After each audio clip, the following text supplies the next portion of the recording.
omuntu atya ne bwana akozesa ddogo tajja kusobola kubeerawo. Ffe tuli bavubuka, pulezidenti waffe muvubuka, naffe tuli bavubuka. Twogera nti agenda kubeerawo paka nga ffe tumulekewo. Kati mumanye nti tubeere ku mulamwa, mubeere ku bavubuka bannammwe, muve mu kuwagira abakadde, muwagira abaki. Era mweno byempulira simanya mwinayo eno temulina mubaka wa palamenti n'omu okweka abagenderi n'okubeera tebakola ki. Mpulira simanya nomulinayo gyabira gyakyasinza okubeera omusiro nnyo mu palamenti eno. Talina kyayagala mu palamenti.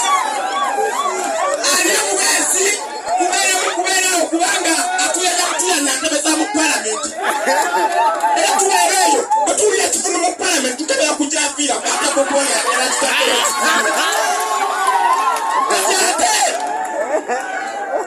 ate tulinayo kannalumansi bakaita kyamatama atako kakunnyo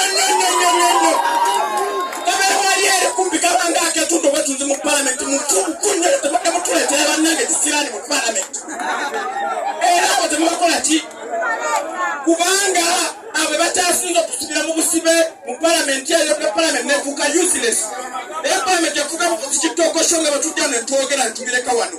Kitenda kyesalawo ne twagala musindikeyo abantu nga ndasabikku ate mubalina wano nga ate bali mu maaso gammwe tugende tuzuganye palamenti eyo paka bwe tulaba nga tufunye ki enkyukakyuka. Ate ebyo byonna 2026 wanaatuukira ng'ebyo byonna byakuwadda kuba bagenda kuba tebakola ki. Naye ekyo tusobola kutuukawo nga tutaddemu amaanyi nga tuvuddemu ebyokugamba tusanyusa mu busanyusa bino ebigambo ne tubifuula ebikolwa bino.